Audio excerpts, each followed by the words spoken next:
All right, let's keep this train a choo-chooing. I want to talk about now something incredibly important, and I know I've said that about a lot of things in this section, but there are a lot of really important things to cover in niche discovery and niche selection. So what we're going to talk about in this lesson in great detail is what is a buying audience. Now you may have heard of this before or something similar, and you may feel like you have a pretty good idea of what this is, but just in case, make sure you watch all of this video. It should be, I think, a fairly brief one compared to several of the other lessons in this section, certainly the last couple. So first, of course, we want to talk about what a buying audience is. And a buying audience is a pretty simple concept overall. It's not hard to understand, it's not hard to comprehend or apply to your business.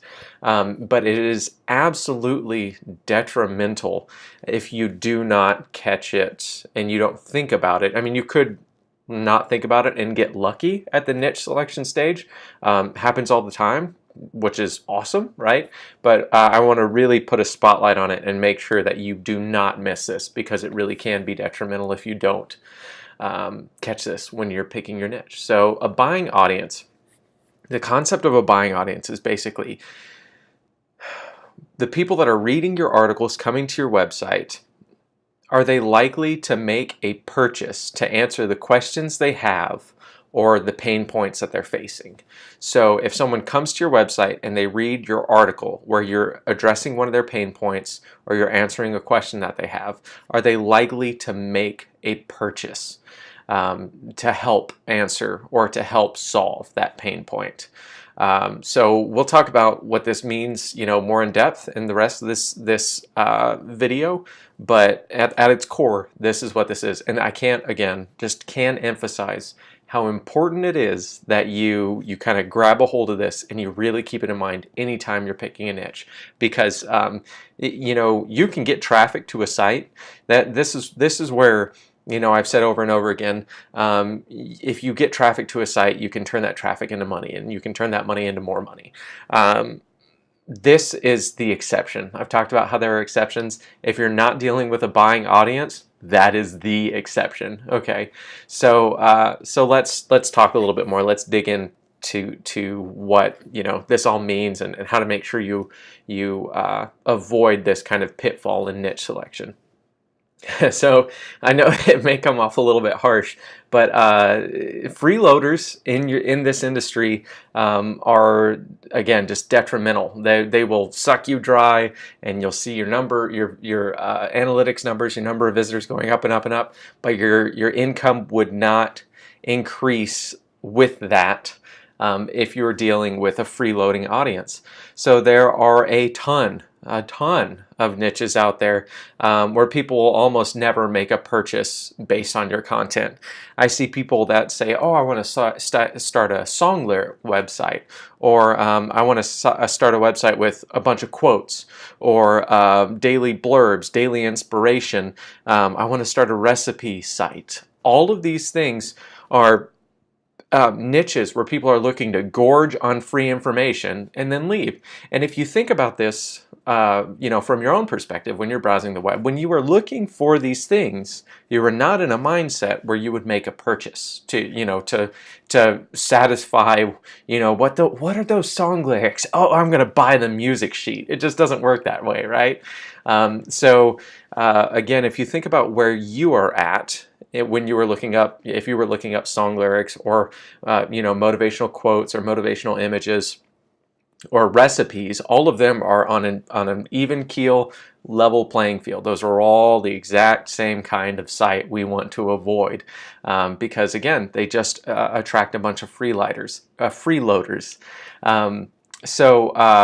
The reason these are so difficult to monetize is because they need colossal visitor numbers to be profitable. We've talked about this earlier in the training too. The only way to really monetize these sites consistently, at least, is to put ads on them. So you install Google AdSense, and then you're maybe making like 50 cents to $1 per click. And again, you're maybe getting a 1 to 3% click-through rate, and that means you need hundreds of thousands, if not millions of visitors to hit a full-time income, and that's every month, to hit a full-time income in this industry. So it's much less likely, just based on economics of this industry, there are going to be much fewer websites online with a ton of traffic, and a lot more websites online with a modest amount of traffic. Somewhere between 500 and 1,000 visitors a day, maybe 5,000 visitors per day. That's much more achievable than trying to get to hundreds of thousands of visitors every single day. We'll again really dig into this when we dig into keyword research, but just to introduce this concept now. So if it doesn't really tie to anything solid in your mind, don't worry about it. We'll get to it in a couple of sections. But the keywords that you create content for on your site should be search terms that people use when trying to solve a pain point or answer a question that will ultimately result in a purchase. Okay, so we'll talk about some examples here. If people are searching for terms related to athlete's foot, they are very likely looking to make a purchase to help solve that problem or ease that pain point, okay? Sometimes multiple purchases. Same thing would be true of like ringworm, right? Which is, I guess not everybody knows, but ringworm is a type of fungus. It's not like, it looks like a worm under the skin, but that's how it got its name, but it's really just a patch of fungus on the skin. Same thing. The best, pretty much anything, right? The best vacuums, the best robot vacuums, the best supplements for working out, pretty much the best anything, is, especially if you can apply it to multiple kind of product categories within a niche, the best protein shake, the best weight gainer, the best pre-workout supplement. A lot of those are going to be keywords that you could write about and very likely be attracting purchasers. A lot of people that are looking for content like that are looking to make a purchase to answer their question or solve their pain point, okay? This versus that, bagless versus bagged vacuum cleaners. That's someone that's not super late in the buying cycle, right? Like that's not someone as late in the buying cycle as someone, searching a model number for a Dyson or reviews for a Dyson.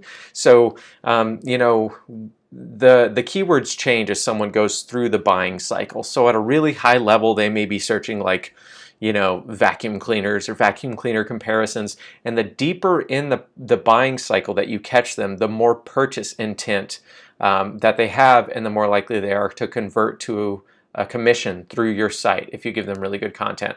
So blank versus blank, where they're comparing two different models, is about halfway through the buying cycle, which is a good place to catch someone because you can carry them from there all of the way through the purchase if you have all of that authoritative and helpful content on your site.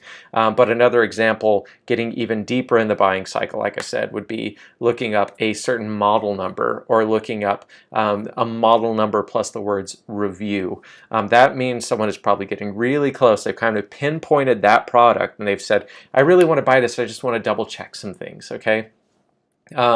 So any number of those make good search terms because, again, these people are looking to make a purchase to solve their current pain point. I just mentioned that product-related searches. I mentioned, such and such review or, the model number of something.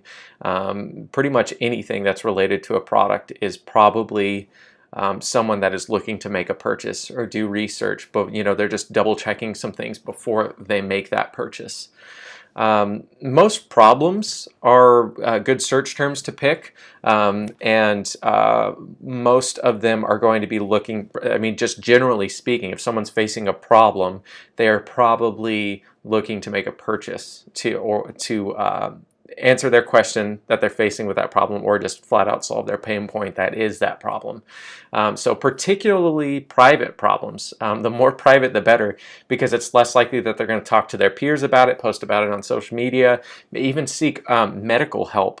People will oftentimes search online long before they do any of those things for private problems. So even better, athlete's foot's actually a decent example. Ringworm is another decent example. Like, people aren't going to post on Facebook like, how do I get rid of ringworm? You know, oh, I got the athlete's foot. How do I get rid of this? My feet burn. Like, people don't like post that on, well, some people might, but most people don't post that on social media. So they are kind of in an urgent situation a lot of the time when they're searching for private problems specifically, but most problems, generally speaking, are really, really good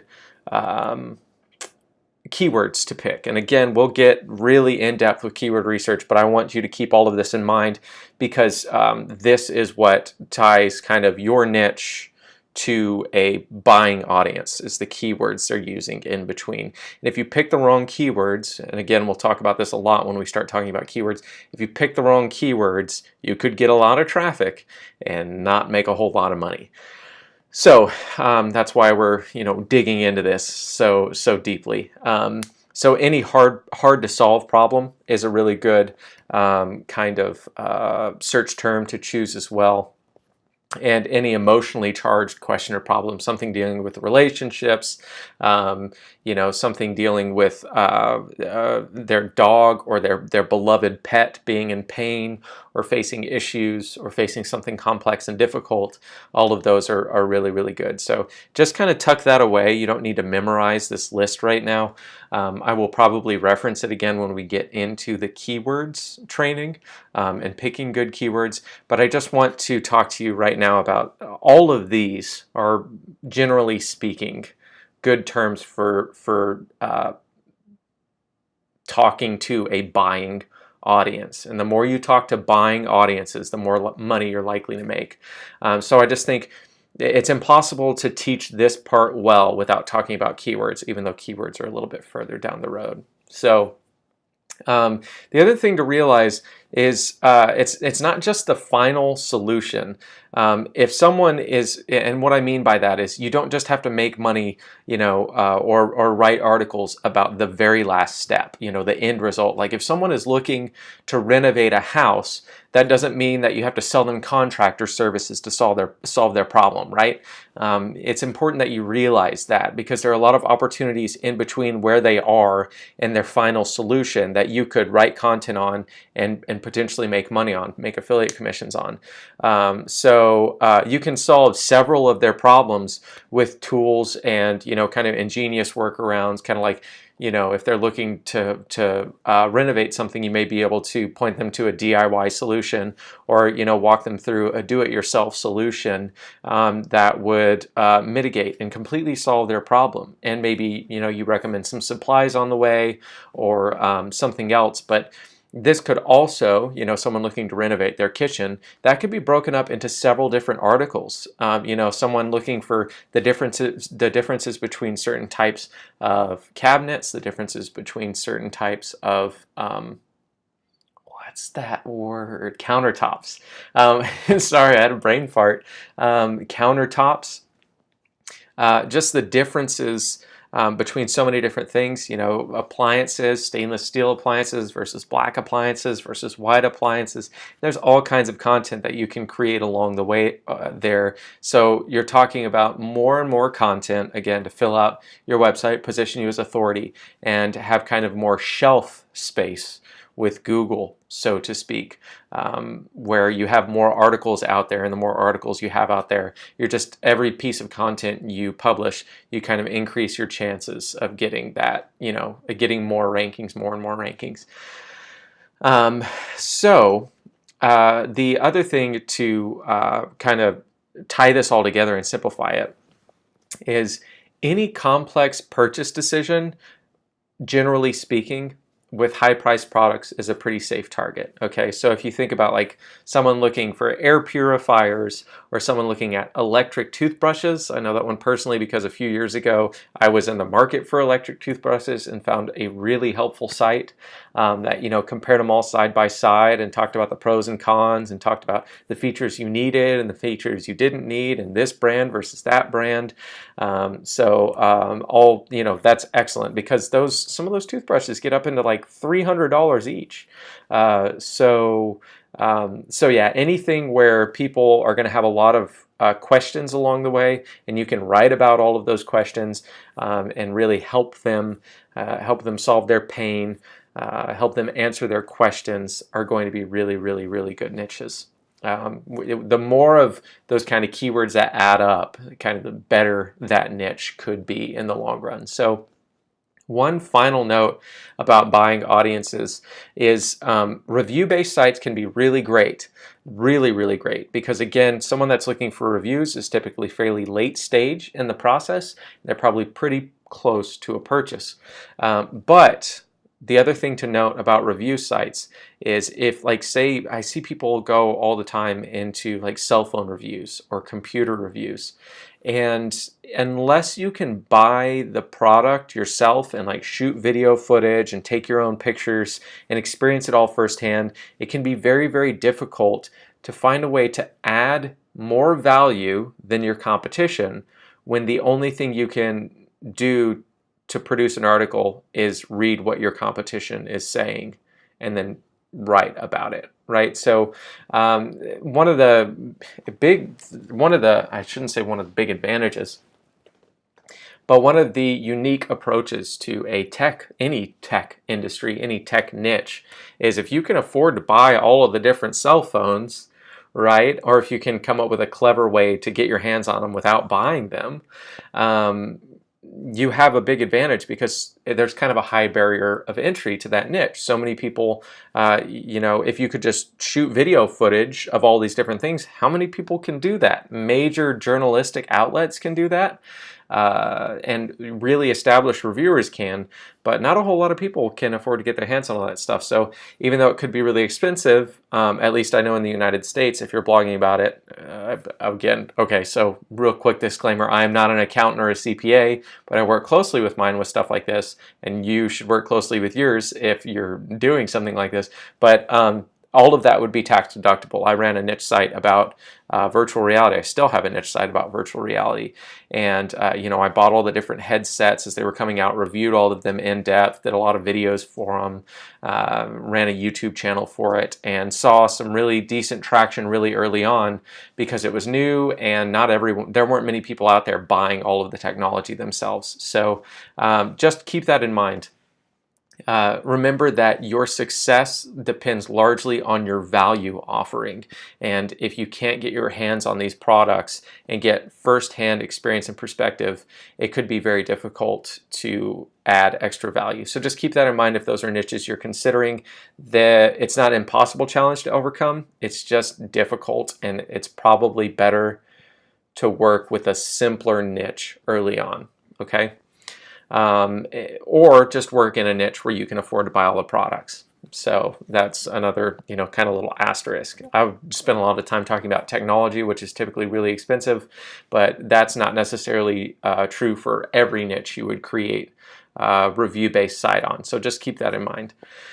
One of the ways to get into a niche that's like a technology-related niche, rather than running a review site, you might pick a lot of pain points and questions surrounding cell phones, generally speaking, surrounding computers, generally speaking, if you're talking about a really technological niche or any niche like luxury goods where, say Louis Vuitton handbags or women's luxury handbags in general.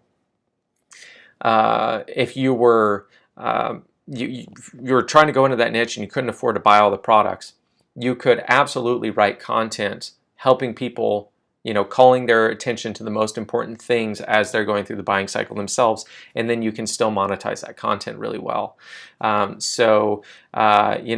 Instead of doing like side-by-side cell phone or side-by-side computer reviews, you would do phones about usability and features within certain phones and, what to look out for in a phone. Typically speaking, writing articles about in general, and this would all again be fueled by keyword research, which we'll talk about later. But instead of comparing phones side by side in videos and stuff like that, you may compare usability and features side by side. You may write an article about phone usability overall and what makes a phone usable. What are the easiest to use cell phones, stuff like that. Talking about computers, you could talk about what is RAM, what are processors, what's the difference between AMD and Intel processors. Just information that people are searching that is very, very difficult to find really good information on a lot of the time. And people that had technical computer shopping questions, stuff like that. So instead of comparing computers side by side, you would write about a lot of content, along the buying cycle, throughout the buying cycle that someone goes through. And you can still, that way, position yourself as a credible authority and refer people to purchases through your affiliate link without ever comparing one computer side by side with another computer. Okay, so I hope that makes sense. I think I've made that fairly clear. I think it's okay to move on now, but I just really, really want to emphasize that it's an important caveat for everything we've talked about so far. So to give you kind of a really important rule of thumb, again, to break this down and kind of summarize it and just kind of stick that thing in your brain that you really should hold on to. It's easy to get entangled by all of these details, I know, and just kind of overwhelmed. But at the end of the day, if you remember the core of this lesson, your selected niche is going to be much, much more likely to be valid. I know we discussed a lot of other things, but at the end of the day, if you remember, will your audience frequently make purchases to solve the pain points or answer the questions you're writing about? If the answer to that is yes, for a lot of the kind of content you're envisioning for your website and a lot of the pains that your audience is facing, a lot of the questions that they have, it's distinctly possible that you have a much more valid niche than someone that didn't think about this at all. Okay, so that's it. That's all there is about working with a buying niche, a buying audience. Really, really important lesson. It's again, it's not totally essential for success, but the better you factor this into your niche selection process, the more likely you are to succeed in the long run versus someone that needs a ton of traffic to make money through advertising. Okay, and again, my number one priority over and over again throughout this training is to set you up for success as well as I possibly can. So that's that. Okay, we're done talking about buying audiences for now. So, as always, if you have any questions, feel free to post them in the Facebook group. It's totally free for registered members, people that have registered for accounts for free. And I'll see you there, and I will also see you in the next video. In the next lesson, we're going to be talking about competition, something that I think people get really overwhelmed and intimidated by in this industry. And I'm going to tell you why that really isn't the right instinct. It's actually really, really good news. So we'll talk about that in the next video. I'll see you there, and I'll talk to you then.